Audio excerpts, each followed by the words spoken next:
வேடமும் நீரும் விளங்க நிறுத்தி கூர்மை கொண்ட குழாத்துடன் கூட்டி அஞ்சு கரத்தின் அரும்பொருள் தன்னை நெஞ்ச கருத்தின் அறிவித்து தத்துவ நிலை தந்தையனை ஆண்ட வித்தக விநாயகா விரைகளல் சரணி. கல்லாப்பிளையும் கருதாப்பிளையும் கசிந்துருகி நில்லாப்பிளையும் நினையாப்பிளையும் நின் ஐந்தெழுத்தை சொல்லாப்பிளையும் தொலாப்பிளையும் துதியாப்பிளையும் எல்லாருக்கும் அன்பு வணக்கம். இன்னைக்கு ஸ்ரீ ராகவேந்திரருடைய ஆராதனை விழா ரொம்ப சிறப்பாக நடைபெற்றுட்டு இருக்கு. நம்ம எல்லாருமே ரொம்ப ஆனந்தமாக அதில் கலந்துக்கிட்டு இருக்கோம். ஸோ எல்லா வருடமும் ஸ்ரீ ராகவேந்திரோட அருளால குருவர்களும் திருவர்களும் கூட்டி வைக்கிற ஒரு காரணத்தினால அடியேனும் இங்க வந்துட்டு எல்லா வருஷமும் ஒரு சொற்பொழிவு இங்க நடந்துட்டு இருக்கு. எல்லா வருஷமும் என்னுடைய டாபிக் அதாக தான் இருக்கு, குருவர்களும் திருவர்களும். அதெல்லாம் நீங்க சகிச்சுக்கிட்ட எல்லா வருஷமும் இவர் இதுதான் பேசுற ஒரு கீழே விழுந்த ரெக்கார்டுன்னு தெரிஞ்சும் நீங்க எல்லாம் வந்து அதை சகிச்சுக்கிறதுக்கு முதல்ல உங்களுக்கு நான் நன்றி சொல்லிக்கிறேன். இன்னைக்கு என்ன மெசேஜ் கொடுக்கணும்னு ஸ்ரீ ராகவேந்திரர் பிரியப்படுறாரோ அதை அவரே கொடுத்துடட்டும். அதுக்கு இந்த தேகம் பயன்படுத்தின தேகத்தை அவர்த்தை நான் சமர்ப்பிக்கிறேன். ஸோ இந்த நிகழ்வு ஒரு அழகா காலையில கோபூஜை நடந்தது, அதுக்கப்புறம் அபிஷேகம்லாம் பார்த்தோம், ஆராதனைலாம் நடந்துட்டு இருக்கு. இந்த என்னோட சொற்பொழிவுக்கு அப்புறம் அடுத்து ஜோதிட திலகம் அவங்களும் பேச போறாங்க. அதுக்கப்புறம் நம்ம சின்ன வாண்டுகள்லாம் வந்திருக்கு, டான்ஸ் ஆட போறாங்க. இதெல்லாம் கண்டு கழிச்சு அதுக்கப்புறம் ஃபைனலா என்னதான் ஆற்றிலே நின்று ஹரஹரா சிவசிவா என்றாலும் சோற்றிலே உள்ளது சிவம்பாங்க. அதனால ஆட்டோமேட்டிக்கா ஒரு மணிக்கு பசி வந்துடும். அதுக்கு மேல நீங்க ராகவேந்திரா நீங்களும் சொல்ல போறது இல்லை. அதனால அன்ன விருந்தும் அன்னம் பாலிப்பு இதெல்லாம் நடக்கும். அதெல்லாம் முடிஞ்சதுக்கு அப்புறம் எல்லாம் ஆனந்தமா வீட்டுக்கு போய்க்கலாம். ஸோ இந்த நிகழ்வு நடந்துட்டு இருக்கு. குருவருளே திருவருள் அப்படின்னு சொல்றீங்களே, அப்போ குருன்னா என்ன அப்படின்னு ஒரு கான்செப்ட் வரும் இல்லையா? அப்போ இந்த இடத்துல வந்துட்டு குரு ராகவேந்திரன் தான் சொல்றோம். அப்போ குருங்கிறவங்க யாரு அப்படின்னா நமக்கு முன்னாடி வாழ்ந்தவங்களா? இல்லை, நமக்கு முன்னாடி வாழ்ந்தவங்க மட்டும் குரு இல்லை. அப்போ குருங்கிறவங்க யாரு? ஒரு விஷயத்த சொல்லி கொடுக்குறவங்களா? அவங்களும் குரு இல்லை. ஒரு விஷயத்த சொல்லி கொடுக்குறாங்க, அதோட அவங்களோட நிகழ்வு முடிஞ்சிருது, அவங்க ஒரு ஆசான், அந்த நிலையில போயிடுறாங்க. சரி, கோயிலுக்கு போறோம், மணி அடிக்கிறாங்க, பூஜை பண்றாங்க, விபூதி குமம் கொடுக்குறாங்க, அவங்க குருவா அப்படின்னா இல்லை. அவங்களுக்குன்னு ஒரு கேடர் இருக்கு.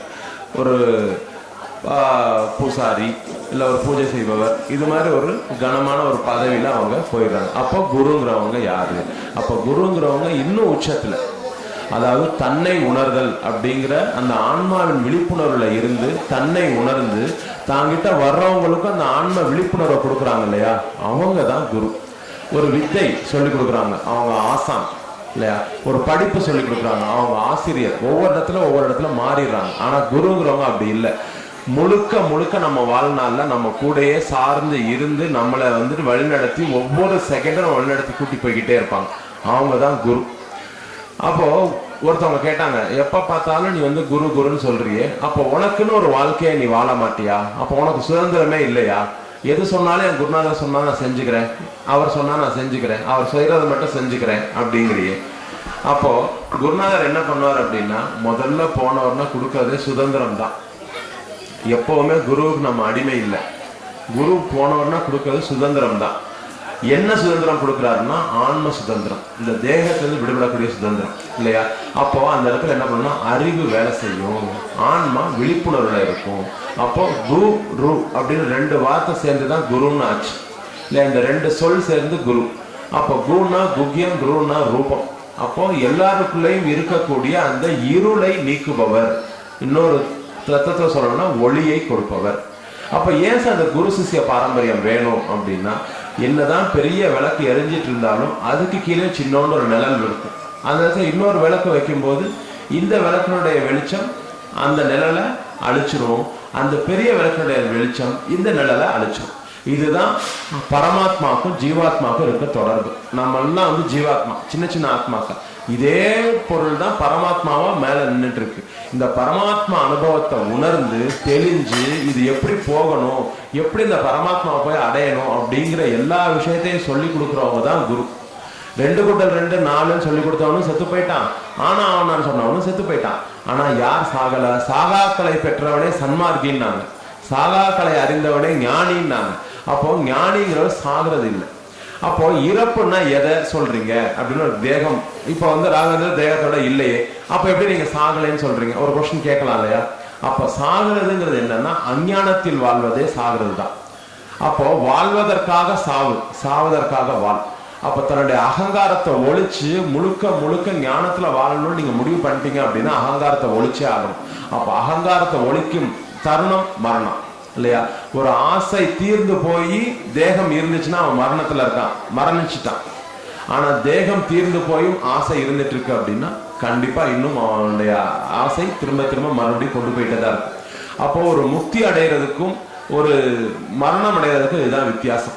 அப்ப முழுக்க முழுக்க ஆசை தீர்ந்து போய் அவனுடைய தேகம் ஒரு அவஸ்தை எத்துற வரைக்கும் இருந்து அந்த தேகத்தை விடும்போது அவங்க முக்தி அடைகிறாங்க. அந்த ஆசையோடைய மரணிச்சு போறவங்க மரணத்தை அடைகிறாங்க. ஸோ இந்த தேகத்தை நம்ம எப்படி விட போறோம் அப்படிங்கிறது தான் இங்க முக்கியமான ஒரு தாற்பயம். இதை நம்ம முன்னாடி செய்து வாழ்ந்து காண்பிச்சவர் தான் ஸ்ரீ ராகவேந்திரன். அப்ப அவர் நினைச்சு ஒரு அருள் கொடுக்கும்போது தான் திருவருள் நமக்கு கிடைக்குது. திருவருள் பரமாத்மாவுடைய ஒரு ஆசீர்வாதம் இல்லையா? அதை அவர் அழகா நமக்கு வாங்கி கொடுக்குறாரு. அதை எப்படிலாம் நம்ம கொடுக்குறாரு, எப்படிலாம் வழிநடத்தி போறாரு அப்படின்னா, ஒரு குழந்தை அப்பா கையை பிடிச்சிக்கிறதுக்கும் அப்பா குழந்தை கையை பிடிச்சதுக்கும் வித்தியாசம் இருக்கு இல்லையா? குழந்தை அப்பா கையை பிடிச்சிக்கிச்சு அப்படின்னா வேடிக்கை பார்த்துட்டு கூட சில நேரங்களில் விட்டுறலாம், ஏதோ ஒரு ஞாபகத்துல விட்டுறலாம். ஆனா அப்பா குழந்தை கையை பிடிச்சுக்கிட்டாரு அப்படின்னா என்னதான் அப்பா வேலை செஞ்சுட்டு தான் அவருடைய கவனம் குழந்தை மேல இருக்கும் இல்லையா? அப்ப குழந்தைய அழகா கைப்பிடிச்சு கூட்டிட்டு போய்கிட்டே இருப்பார். அது மாதிரிதான் ராகவேந்திரன் நம்மளை பிடிச்சுக்கிறாரே தவிர நம்ம ராகவேந்திரனை பிடிக்கல. எப்படி சார் அப்படின்னா, இதுக்கு சிவபுராணத்துல எவிடன்ஸ் இருக்கு. சிவன் அவன் சிந்தையுள் நின்றதால் அவனருளாலே அவன் தாள் வணங்கி. எல்லாத்துக்குள்ளேயும் சிவன் இருக்கார், எல்லாத்துக்குள்ளேயும் பரமேஸ்வரன் இருக்கார், எல்லாத்துக்குள்ளேயும் பரமாத்மா இருக்கு. அது ஜீவாத்மாவா இருந்துட்டு இருக்கு. ஆனா அதை நம்ம எப்ப உணர்வோம், எப்ப அதை நம்ம நினைப்போம் அப்படின்னா, அவர் நினைக்கணும் அந்த ஆன்மா இந்த தேகத்துல விடுபட்டு முக்திக்கு போகணும் அப்படிங்கறத நினைக்கும் போது, எப்படி ஒரு தண்ணி தாகத்தை தீக்கணும்னு நினைச்சிட்டு இருக்கோம், அதே மாதிரி தாகமுள்ள தொண்டையும் தண்ணியை தேடிக்கிட்டே இருக்கும் இல்லையா? அப்போ இது ரெண்டும் ஒண்ணுக்கு ஒண்ணு இன்டர்லிங்க்டு தான். இதை விட்டு அது இல்லை, அதை விட்டு இது இல்லை. அப்ப தண்ணிங்கிற ஒரு பொருள் இல்லாம இருந்தா நமக்கு தாகம்னு ஒரு பொருள் இல்லாமலே போயிருக்கும். அப்ப எப்படி தாகமுள்ள தொண்டை தண்ணியை தேடுதோ அதே மாதிரி தண்ணியும் தாகமுள்ள தொண்டையை தேடுது. அதே மாதிரிதான் இங்க ராகவேந்திரன். யார் யாருக்கெல்லாம் அந்த வேட்கை இருக்கோ, ஆன்மாவிலிருந்து உணரணும், இந்த பிறவிலிருந்து விடுபடணும் அப்படின்னு யார் யாருக்கெல்லாம் நினைப்பு இருக்கோ அவங்களுக்கு எல்லாமே அவரு அதை கொடுப்பாரு. சோ இதுல அப்போ லௌகிக காரியங்கள் அவர் கொடுக்க மாட்டாரா அப்படின்னா அதையும் கொடுப்பாரு. வீடு வேணும், காசு வேணும், கொண்டாட்டி வேணும், புள்ள வேணும், என்ன கேட்டாலும் கொடுப்பாரு. ஆனால் அவர் கொடுக்கறதுக்கு இன்னும் நிறைய பொக்கிஷங்கள்லாம் வச்சிருக்காரு, மிக உயர்ந்த பொக்கிஷங்கள்லாம் வச்சிருக்காரு. அதையும் சேர்த்து கேளுங்க. இதுதான் விஷயம், வேற ஒண்ணுமே. அதுக்காக நீங்க காசு கேட்காங்க, பணம் கேட்காங்க கேட்கல. அதோட ஆன்ம உணர்வு அடையணும். நம்ம மனிதன் அப்படிங்கிற ஒரு பக்குவத்துல வாழ்ந்து முக்தி பெறணும் அப்படிங்கிற ஒரு நோக்கத்தையும் அவர்கிட்ட கேளுங்க. ஏன் அப்படின்னா பகவத்கீதை அழகா சொன்னது ஒரு விஷயம். மனிதன் இது பல்லாயிரக்கணக்கான ஜென்மங்களுக்கு அப்புறம் தான் இந்த பிறவி நமக்கு கிடைக்குது. இந்த பிறவி தேவர்கள் கூட கிடைக்கல. தேவர்கள் கூட மனிதர்களை பார்த்து அசந்து வியந்து போறாங்களாம். ஏன் அப்படின்னா, உங்களுக்கு புண்ணியம் நிறைய இருக்கு அப்படின்னா நீங்க சொர்க்கத்துக்கு போகலாம், தேவர்களா வாழலாம், ஆனா முக்தி அடைய முடியாது. ஒரு முழுமை பேரு முக்தி அடையணும்னா திருப்பி நீங்க மனுஷனா பிறந்துதான் ஆகும். மனித பிறவி இப்ப கிடைச்சிருக்கு, அந்த மனித பிறவி நம்ம நல்லபடியா பயன்படுத்திக்கணும். அதுக்கு தான் நம்ம குருவை நாடி வர்றோம். இது எப்படி அப்படின்னா, இப்ப குரு கிட்ட போனா நம்மளுடைய டிரான்ஸ்ஃபார்மேஷன் எப்படி இருக்கும், நம்மளுடைய அடுத்த பரிணாமம் எப்படி இருக்கும் அப்படிங்கிறதுக்கு சொல்லப்படுகிற உதாரணமான சின்ன கதை. ஒரு மாட்டு மடியில அழகா அது பாட்டு பேசாம நம்பி நின்றுச்சான். அப்போ ஒருத்தர் வேகமா விளக்கெண்ணெய் போட்டு சரக்குன்னு பிழிஞ்சு பாலை பிழிஞ்சான். அப்ப அந்த பால் சொன்னிச்சான், சிவனேன்னு மடுவுல கடந்தேன், ஆனா ஒருத்தன் பாரு என்னை கஷ்டப்பட்டு பிழிஞ்சு பாத்திரத்தை தூக்கிட்டு என்னை போறான், அதை இன்னொருத்தன் வாங்குறான், என்ன இதுல அடுத்த பரிணாமத்துக்கு நான் போறேன், இதெல்லாம் எனக்கு தேவையா அப்படின்னு வாங்கிட்டு போனவன் சும்மா வச்சானா, பட குதிக்க வச்சான். அப்போ சிவனேன்னு இருந்தா மாட்டு மடுவுல இருந்திருப்பேன், அதை தூக்கி கொண்டு போய் என்னைய நெருப்புல போட்டு சுடுறான் அப்படின்னு. சரி சுட்டுட்டாவது விட்டுருவானா அப்படின்னு பார்த்தா விடல. திருப்பி கொண்டு வந்து புளிப்பை கொண்டு அதில் போட்டான். அப்போ என்னாச்சு, அடுத்த பரிணாமம் பால் தயிராச்சு. இந்த தயிராச்சு இதோட விட்டுருவானா அப்படின்னா அப்பயும் விடல. ஒருத்தர் வேகமா கடைஞ்சானா. கடைஞ்ச உடனே என்னாச்சு, வெண்ணெயாச்சான். அப்ப அடுத்த பரிணாமம். சரி வெள்ளையாயிட்ட இதையாவது விட்டுருவானா, விடலையா. திருப்பி கொண்டு போய் இன்னொரு நெருப்புல போட்டான். நெருப்புல போட்டு நெய் ஆயிடுச்சான். அப்ப இந்த நெய் என்ன ஆகும் அப்படின்னா கெடாது. மடுவுலயே இருக்க பால் நம்ம பீச்சல அப்படின்னா மாட்டுக்கு அது பங்கம், அங்கேயே அது பால் கட்டிக்கும், மாடு சிரமப்படும். பீச்சாச்சு. பீச்சத பாலை அப்படியே வச்சிருந்தா 6 மணி நேரத்துல கெட்டு போயிடும், அதுவும் பிரயோஜனப்படாது. அதே பாலை நம்ம சூடாக்கி வச்சா 12 மணி நேரத்துல கெட்டு போகும், அதுவும் பிரயோஜனப்படாது. தயிராக்குனா 1 வாரம் தாங்கும், அதுக்கப்புறம் அதுவும் கெட்டு போகும். ஆனா அதுல இருந்து வெண்ணெய் எடுத்துட்டா ஒரு 6 மாசத்துக்கு தாங்கும், அதுவும் கெட்டு போகும். ஆனா அதை உருக்கி நெய்யாக்கிட்டா 100 வருஷம் ஆனாலும் கெடாது. 100 வருஷமான நெய் புராண நெய், அது அவ்வளவு விசேஷமான ஆயுள் வர்த்தகம் கொடுக்கக்கூடிய ஒரு நெய். ஈவன் பைத்தியம் கூட தெளிய வைக்கிற ஒரு நெய். அப்போ என்னைக்குமே கெடாம சாஸ்வதம் அப்படிங்கிற ஒரு உச்ச நிலையை அடையிறதுக்கு ஒரு பாலே இவ்வளவு சிரமப்படுது அப்படின்னா ஒரு மனித பிறவி எவ்வளவு சிரமப்பட வேண்டியது இருக்கும். ஸோ இந்த சிரமத்துல இருந்தெல்லாம் நம்மளை பாதுகாக்கிறவர் குரு. எப்படி சார் அப்படின்னா, இவர்கிட்ட வந்தோடனே எல்லா கர்மாவும் கழிஞ்சிருச்சுன்னு சொல்லவே மாட்டேன். அவர் காலத்துல கர்மாவை கழிப்பார். எப்படி அப்படின்னா, ஒரு மூட்டை நிறைய காசு இருக்கு, சில்லற காசா இருக்கு, நீங்க இதை தூக்கிட்டு போறதுக்கு எவ்வளவு சிரமப்படுவீங்க. அதே காசை ஒரு பேங்க்ல கொடுத்து நோட்டா மாத்திட்டீங்கன்னா ஈஸியா தூக்கிட்டு போயிருவீங்க. அதே மாதிரிதான் ராகவன் என்ன பண்ணுவாங்கன்னா, உங்க கர்மாவெல்லாம் வந்துட்டு மாடிஃபை பண்ணி உங்கள்ட்ட திரும்ப கொடுப்பார். அதாவது சில்லற காசை நோட்டா கொடுக்குற மாதிரி. அப்ப ஈஸியா அவன் கேரி பண்ணி போயிடலாம்ல. அப்ப அதை கழிக்கிறதுக்கு அவரே கூட வந்து சொல்லிக்கிட்டே இருப்பார். எப்பயுமே பரிகாரத்தால் கர்மாவை தள்ளி போட முடியுமே தவிர கழிக்க முடியாது. கழிக்கணும்னா அதுக்கு தர்மம் மட்டும்தான் வேணும். தர்மம் இல்லாம உங்களால எதையுமே செய்ய முடியாது. அதனாலதான் ராகவேந்திர பத்தி சொல்லும் போது நம்ம சொல்றோம், சத்திய தர்ம ரதாயச இல்லையா. அவர் சத்தியத்தையும் தர்மத்தையும் 2 சக்கரமா வச்சிருக்க ரதத்துலதான் ராகவேந்திரர் வருவாரு. சும்மா பரிகாரத்தை ராகவேந்திரர் வரமாட்டாரு. அப்போ உங்ககிட்ட எந்த அளவுக்கு சத்தியம் இருக்கோ, எந்த அளவுக்கு உண்மை இருக்கோ, எந்த அளவுக்கு நேர்மை இருக்கோ, எந்த அளவுக்கு தர்மம் இருக்கோ, அந்த அளவுக்கு நீங்க ரொம்ப அதிகமா வேகமா அணுக்கமா நீங்க ராகவேந்திரர் சேர முடியும். எப்படி அப்படின்னா, இந்த தர்மம் அப்படின்னு கேக்குறீங்களே, அப்படி தர்மம்னா என்ன? 1 ரூபா 10 ரூபா கொடுக்கறது தர்மம் இல்லை. அது மட்டும் தர்மம் இல்லை. உங்களால் ஒரு வார்த்தை ஒருத்தனுக்கு ஒரு ஆறுதலை ஒரு நிம்மதியா கொடுக்கும்னா அதுவும் தர்மமே. அப்ப உங்களால இன்னொருத்தனை சிரமப்படுத்தாம வாழ முடியும்னா அதுவும் தர்மமே. அப்ப என்ன ஆகும்? இப்படி ஒருத்தட்ட வந்து நம்ம சிரமப்படுத்தாம வாழும்போது, இன்னொருத்தனை நம்ம துன்பப்படுத்தாம பேசும்போது, உங்களுடைய வார்த்தையில இருந்து ஒரு மனம் வீசும் இல்லையா. நீங்க ஊதுவத்தி ஏற்றணும்னு அவசியம் கூட இல்லை, உங்க வார்த்தையே மனம் வீசும். உங்க கண்ணிலேயே ஒளி தெரியும், கற்பனை ஏற்றணும் அவசியம் இல்லை, உங்க கண்ணிலேயே அந்த ஒளி வந்துடும். ஸோ இப்படி பஞ்சபூதனும் உங்களுக்குள்ள இயங்கிட்டு இருக்கு. இப்போ இந்த தர்மத்தை நீங்க எப்படியெல்லாம் கடைபிடிச்சு கொண்டு போறீங்களோ அந்த அளவுக்கு உங்களுடைய கர்மாக்கள் கழிய ஆரம்பிக்கும். கர்மா கழிய கழிய நீங்க சுத்தமாகி இன்னும் மகிழ்ச்சியை நோக்கி போய்கிட்டே இருப்பீங்க. அப்போ ஒரு சாஸ்திரம் என்ன சொல்லுது அப்படின்னா, நீங்க எதை நினைக்கிறீங்களோ அதுதான் உங்க வாழ்க்கை இல்லையா. நீங்க துன்பத்தை பத்தியே நினைச்சிட்டு இருந்தீங்கன்னா துன்பங்கள் கூடும். இது அந்த விசாரத்தை மாத்தி நீங்க ஒரு விசாரணை ஆக்கி அதுக்கு தீர்வுகளை தேட ஆரம்பிச்சிட்டீங்கன்னா தீர்வுகள் நிறைய கிடைக்க ஆரம்பிச்சிடும். அப்ப தீர்வுகள் கிடைக்க கிடைக்க உங்களுக்கு இன்பங்கள் பெருக ஆரம்பிக்கும். இதுதான் அனுகூல வேதனியம் சுகம், பிரதிகூல வேதனியம் துக்கம் அப்படின்னா ரெண்டுமே வேதனை அவஸ்தை தான். நீங்க அதை வந்து உங்களுக்கு சாதகமா பயன்படுத்திட்டீங்கன்னா அனுகூல வேதனம் இல்லையா. அதே இது பாதகமா பயன்படுத்தினா பிரதிகூல வேதனம். இங்க இருந்து ஊட்டி போகணும், பெண்டு பெண்டா இருக்கும், ஐயோ உடம்பெல்லாம் வலிக்குமே நினைச்சிட்டு வீட்லயே உட்காந்துட்டா ஓகே இல்லையா. அதுல போகும்போது ஆனா இது வேதனை நினைக்கிற வேதனை அவஸ்தை தான், உடம்பெல்லாம் வலிக்கும் தான். ஆனா ஊட்டிக்கு போனோம்னா மனசு ஒரு மகிழ்ச்சியை தேடுதில்ல, ஒரு சந்தோஷத்தை தேடுதில்ல. அப்ப என்ன ஆகுது? இந்த வேதனை மறந்து போயிடுது இல்லையா. அப்போ அந்த வேதனையை உங்களுக்கு சாதகமா பயன்படுத்திக்கிட்டா சுகம், பாதகமா பயன்படுத்தினா அது வேணாம்னு சொல்லி நீங்க முடிவு பண்ணீங்கன்னா அது துக்கம். அப்போ துக்கத்தை கண்டு நீங்க ஒதுங்காதீங்க, துக்கத்தை கண்டு பயப்படாதீங்க, துக்கத்தோட வாழ பழகிக்கிறீங்க. உதாரணத்துக்கு சொன்னாங்க, கொரோனாவை பார்த்து பயப்படாதீங்க, கொரோனாவை அழிக்க முடியாது, கொரோனாவோடு வாழ பழகி கொள்ளுங்கள். அதே மாதிரிதான் துக்கத்தை வந்துட்டு என்னைக்குமே துக்கத்துல இருந்து நம்ம விடுபடவே முடியாது. நீங்க துன்பத்தை பார்த்து பயப்பட பயப்பட அது இன்னும் அதிகமாகிக்கிட்டே போகுமே தவிர தீர்ந்து போகாது. அப்ப அந்த துன்பத்துல இருந்து சேர்ந்து வாழ பழகுது. எந்த ஒரு கம்பெனி காரணமும் பூட்டை மட்டும் தயாரிக்கிறது இல்லை, அதோட சாவியும் சேர்த்து தயாரிக்கிறான். அப்படி இருக்கும்போது இறைவன் பிரச்சனையை மட்டும் கொஞ்சம் தீர்வு கொடுக்காம எப்படி விடுவாரு? ஒரு பூட்ட கம்பெனிக்காரன் இருக்க அறிவை விட அதிகமான அறிவு இறைவனுக்கு இருக்குல்ல இல்லையா. நான் பிறந்ததுக்கு முன்னாடியே நான் பிறந்தா எனக்கு பசிக்கும் அப்படிங்கிறதுக்காக எங்க அம்மா ஸ்தானத்துல பால் வச்ச என் குருநாதர் இன்னைக்கு மட்டுமா என்னை விட்டுற போறாரு? வேண்ட முழுதும் அறிவோய் நீ, வேண்டத்தக்கது தருவோய் நீ, நீயே அறிவாய் நீயே அருள்வாய்னு சரணாகதி ஆயிடுங்க. அதுக்கு மேல ஒண்ணுமே இல்லை. எது எதெல்லாம் எனக்கு வேணுமோ நான் கேட்க போறேன்னா எல்லாமே உனக்கு தெரியும். ஆனால் இந்த பாத்திரம் எதையெல்லாம் தாங்குமோ அதை நீ கொடுப்ப, அதுவும் எனக்கு தெரியும். அப்ப நீயே அறிவாய், உனக்கே எல்லாம் தெரியும், நீயே அருள்வாய், நீயே கொடு அப்படின்னு சொல்லிட்டு எப்போ நம்ம அவர்கிட்ட சரணாகதி ஆயிட்டோமோ அதுக்கப்புறம் வேற ஒண்ணுமே இல்லை. ஞானத்துல யோகத்துல போனீங்கன்னா உச்சமா சொல்றாங்க, நமக்குள்ள ஒரு நேனோகிராம் அளவுக்கு அந்த ஆன்மாவில இருந்து ஒரு சக்தி வரும், அதை புடிச்சிட்டோம் அப்படின்னா நமக்கு மரணம்னா பெருவாழ்வு கிடைச்சிரும் அப்படின்னு. அவர் கடல், அந்த கடல் அந்த கடலே நம்மகிட்ட வரும்போது நேனோகிராம் தான் நான் கஷ்டப்படணுமா? வேண்டாமே. இல்லை ஒரு பானையில ஓட்டை இருக்கு, அதுல தண்ணி ஊற்றினா ஒழுகி ஒழுகி போயிடுது. என்ன பண்ணணும்? அதை கொண்டு போய் தண்ணி நிரம்ப நிற்கிற ஒரு பாத்திரத்துல முக்கி வச்சுட்டோம்னா அந்த பானைக்குள்ள தண்ணி இருந்துகிட்டே இருக்கும், ஒழுகி வெளியில போகாது.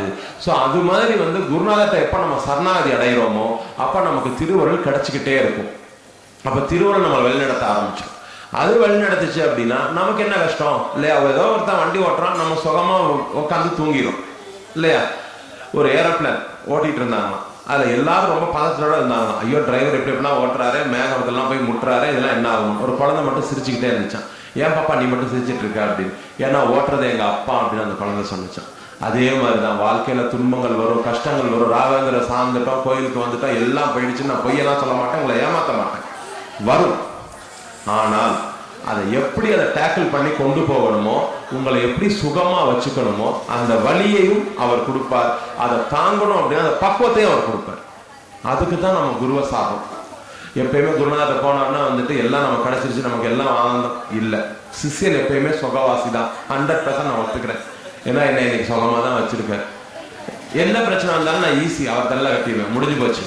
குருவே நீயே பார்த்துக்க, எனக்கு தெரியாது இல்லையா? வேண்ட முழுவதும் அறிவோய் நீ, வேண்டத்தக்கது தருவோய் நீ, நீயே அறிவாய் நீயே அருள்வாய்.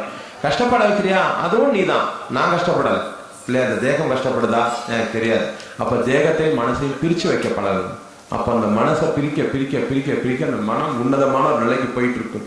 நீங்க வெளிச்சத்தை நோக்கி நடக்கினாக்க உங்க நிலை அளவு குறைஞ்சிக்கிட்டே வரும். அது மாதிரி ஞானத்தை நோக்கி நடக்கணும், கர்மா குறைஞ்சிக்கிட்டே வரும். எப்பயுமே இதுதான் இந்த நிகழ்வு, இதுதான் குரு சிஷ்ய பாரம்பரியம். இதுக்காக நம்ம இங்க வர்றோம் இல்லையா? நம்ம அதை விட்டுட்டு இந்த உயர்வான ஒரு நிலை கொடுக்க அவர் ரெடியா இருக்கும்போது நம்ம அவர்கிட்ட போய் ரொம்ப அல்பமான இல்லையா நம்ம சில விஷயங்கள்லாம் கேட்கிறோம் இல்லையா? ஃபார் எக்ஸாம்பிள், ஒரு விலை உயர்ந்த ஒரு நல்ல ஒரு பெட்டி ஒரு அப்பா கொண்டு வீட்டில் வச்சு முக்கியமான ஜாமான்லாம் வைக்கணும்னு வந்தார். அவர்கிட்ட அந்த குழந்தை வாங்கிட்டு போய் என்ன பண்ணுச்சான், அதுக்கு தேவையான அந்த பேப்பரு குப்பை குப்பைலாம் அதில் போட்டு வச்சுக்கிச்சான். என்ன அப்போ அந்த அப்பா கேட்டாரா, என்ன இவ்வளோ உயர்ந்த பெட்டி வாங்கிட்டு அந்த குப்பையை போட்டு வச்சிருக்கேடா அப்படின்னு. உனக்கு அது குப்பை, ஆனால் அந்த குழந்தைக்கு அது பொக்கிஷம் இல்லையா? அந்த குழந்தைக்கு அந்த விளையாடுற அந்த பேப்பர் தான் அதுக்கு பொக்கிஷம். அதை பத்திரமா அதை எடுத்து வச்சுக்குது. அது மாதிரி நம்ம எதெல்லாம் பொக்கிஷம் நினைச்சு எனக்கு இது வேணும், வீடு வேணும், காடு வேணும்னு நம்ம கேட்கிறோமோ அதெல்லாம் குப்பை. ராகவேந்திரருக்கு அவர் அதை விட உயர்ந்த பொக்கிஷத்தை கொடுக்க ரெடியா இருக்காரு. அதை வாங்குறதுக்கு நம்ம முயற்சி பண்ணுவோம். இத்தனை நாள் வாங்கினோமோ இல்லையோ, இன்னைக்கு இந்த ஆராதனை விழாலையா இருந்தாலும் நம்ம அதை வாங்குறதுக்கு ஒரு முயற்சி பண்ணுவோம். அந்த முயற்சி என்ன பண்ணோம்னா அவர் நம்மளை இன்னும் மேல்நிலைக்கு அழைச்சிட்டு போய்கிட்டே இருப்பாரு. எல்லா அருளும் அவர்கிட்ட இருந்து கிடைச்சிட்டு இருக்கு. அப்போ ஒரு பெரிய விஷயம் நம்மகிட்ட 1 கோடி ரூபாய் நமக்கு வரும்போது நம்ம 10 ரூபாய்க்கு போய் ஐயா 10 ரூபா கூட 10 ரூபா கூட வேண்டாம். அவருக்கு தெரியும் இவனுக்கு 10 ரூபா தேவையா, இல்லை 100 ரூபா தேவையா, 1 கோடி தேவையா, எல்லாத்தையும் கொடுக்கறதுக்கு அவருக்கே தெரியும். அப்படி இருக்கும்போது இதுதான் நான் முதலே சொன்னேன், நான் பிறந்தா பசிக்கும் அப்படிங்கிறதுக்காக எங்க அம்மா ஸ்தானத்துல பால் வச்ச குருநாதர் இப்ப மட்டுமா எனக்கு கொஞ்சம் 100 ரூபா இன்னைக்கு தேவைன்னா கொடுக்காம விட்டுருவாரு. ஏன் நம்பிக்கை நமக்கு இல்லை இல்லையா? இது எல்லா இடத்துலயும் இந்த இருக்கு இந்த நம்பிக்கைங்கிறது.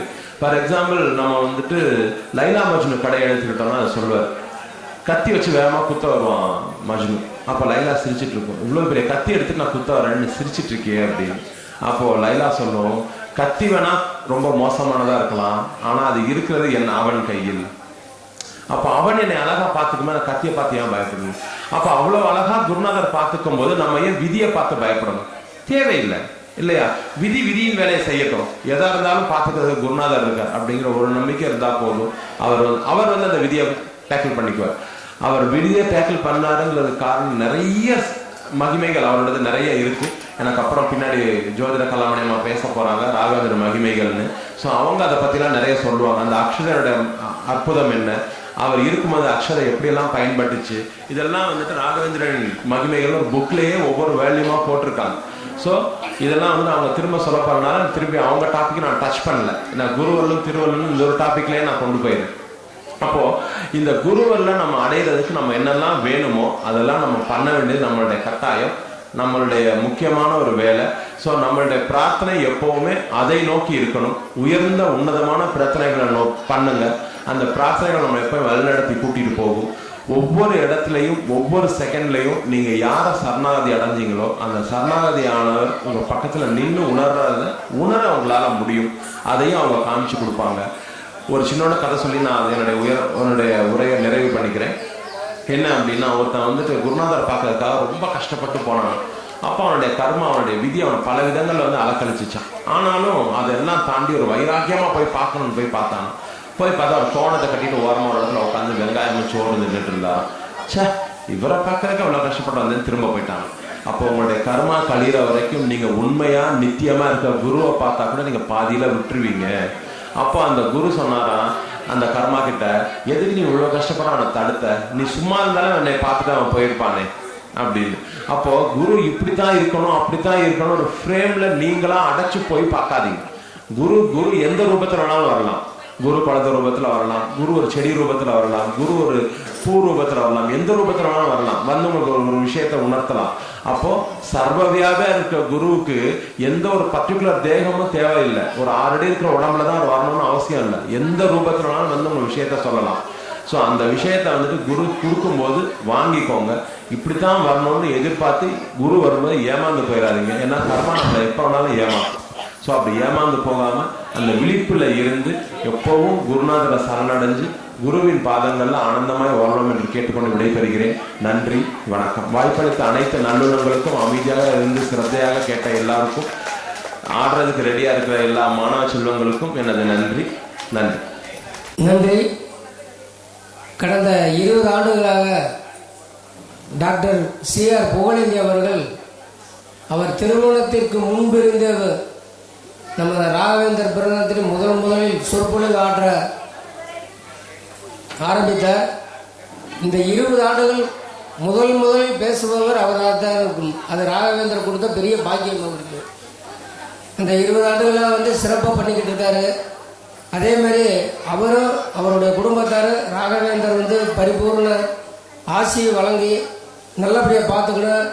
உங்களுடைய சார்பிலும் எல்லாருடைய சார்பிலும் நம்ம அவருக்கு வணக்கத்தை தெரிவித்துக் கொண்டு சிறப்பான சொற்பொழிவு ஆற்றிய திரு புகழேந்தி அவர்களுக்கு பொன்னாடை போற்றி சிறப்பித்து தரும் கேட்டுக்கொள்கிறோம். அவருக்கு கரவொலி எழுப்புமாறு அன்போடு கேட்டுக்கொள்கிறோம்.